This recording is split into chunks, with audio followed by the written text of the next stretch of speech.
Monsieur le Président, pour commencer, cela est très injuste de dire qu'il y a eu une tentative de bâillonner l'opposition. L'opposition a fait un walk-out à l'exception de l'honorable Shakil Mohamed. Je dois répondre justement aux arguments avancés par l'honorable Joanna Béranger puisqu'elle les a avancés, même si c'est en dehors du bill. Monsieur le Président, l'honorable Jagat Pal est le frontliner des frontliners. Celui qui a géré 2 crises, 2 confinements de Covid. Et aujourd'hui, on voit une opposition qui a utilisé justement un instrument parlementaire pour s'exprimer par rapport à ce qu'il pense de lui, qu'on appelle le motion of confidence. Mais bien sûr, comme à son habitude, l'opposition se prend pour le juge et le parti, sans même que cette motion soit débattue dans la Chambre, cette auguste assemblée. Il décide de sortir et de ne pas écouter l'honorable Jagat Pal. Mais comment est-ce que vous voulez qu'on vous respecte si vous ne nous respectez pas, L'honorable Jagat Pal reste le frontliner, la personne qui a été au devant de la crise. Il a tous les mérites puisqu'il a pu nous faire sortir de ces crises. Et vos motions de non-confidence, vos manques de respect vis-à-vis de notre collègue de la majorité ne marchera pas. Votre motion sera rejetée avec le dédain qu'elle mérite. En ce qui s'agit de Maurice, quand on parle de maladies mentaux, on parle de 3139 cas qui sont admis à Brand-Séquard. Et ça, on parle de 2019. Ces 3139 cas sont ceux qui sont admis, Monsieur le Président. Mais cependant, il y a à peu près 5267 cas en globalité à Maurice qui sont traités, que ce soit dans les institutions publiques et les institutions privées.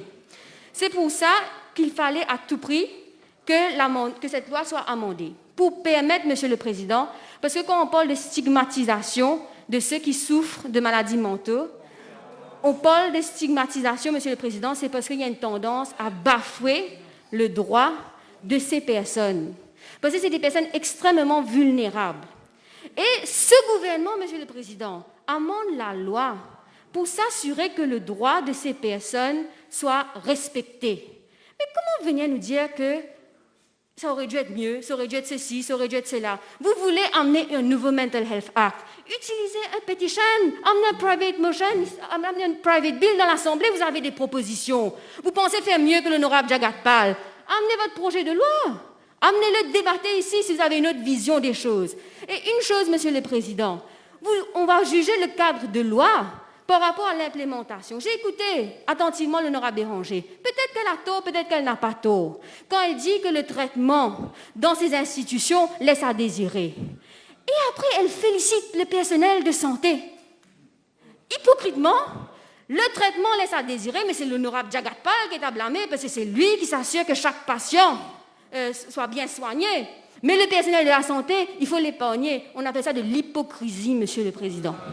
L'hypocrisie.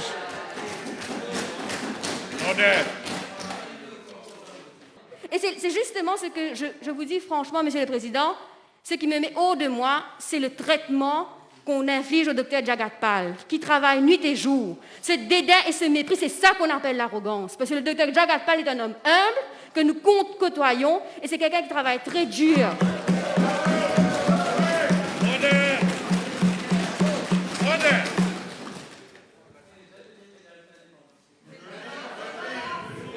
Monsieur le Président, il est vrai... Monsieur le Président, il est vrai que pour mes collègues de l'autre côté de la Chambre, il est difficile d'envisager que ce que je dis, c'est quelque chose que je constate, puisqu'ils voient la vie en noir. Donc, ils ne peuvent pas penser que je ne fais pas ça sans aucun besoin de reward, de médaille, puisque eux, ils ne flattent pas sans arrière-pensée, j'imagine, sans agenda. Et moi, je ne fais que reconnaître les mérites d'un homme, parce que la méritocratie, c'est ici. Donc, monsieur, pour revenir au bill, vous savez, la situation des personnes qui souffrent de maladies mentaux a eu une reconnaissance en 2015. C'est en 2015 que les maladies mentaux sont devenues sur l'agenda de ce qu'on appelle le Sustainable Development Goals. L'introduction des maladies mentaux comme un droit, comme un but qui doit être atteint, comme un but qui doit être atteint par tous les États membres des Nations Unies, a amené une nouvelle tournure, justement, à tout ce qu'on appelle les politiques publiques. Et si je vous dis, Monsieur le Président, que depuis 2015, l'État mauricien a fait très bien, puisqu'il a amené le Allied Health Professional Act et aussi a amendé en 2019 le Mental Health Care Act pour pouvoir améliorer le droit des patients qui souffrent de maladies mentales. Cependant, qui niera que si les Nations Unies ont dû inclure les maladies mentales dans le Sustainable Development Goals, ça implique, Monsieur le Président, ça implique qu'à travers le monde, il y a un problème de stigmatisation. Si on lit le rapport du Lancet Global Health Commission on Mental Health, qui a été publié en 2018, ce qui relève, c'est que les pays qui sont en voie de développement et ceux qui ont les moyens, qu'on appelle les upper income countries, les high income countries, n'ont aucune différence dans le traitement des maladies mentales. Aucun pays ne fait mieux que son ami. C'est très rare que vous avez même les bons élèves en termes de santé publique font très mal en ce qui s'agit des maladies mentales. Donc maintenant, pour venir dire qu'à Maurice, il y a un délaissement, que c'est fait exprès, tout ça, Monsieur le Président, ça démontre qu'on ne connaît pas la réalité des choses et on ne réalise pas que ce n'est qu'en 2015 que les maladies mentales ont été mises sur l'agenda pour améliorer, pour l'avancement de l'humanité. C'est en 2015 qu'il a eu sa reconnaissance par rapport aux Nations Unies. En ce qui s'agit de Maurice, quand on parle de maladies mentales, on parle de 3139 cas qui sont admis à Brand-Séquard. Et ça, on parle de 2019. Ces 3139 cas sont ceux qui sont admis, Monsieur le Président. Mais cependant, il y a à peu près 5267 cas en globalité à Maurice qui sont traités, que ce soit dans les institutions publiques et les institutions privées.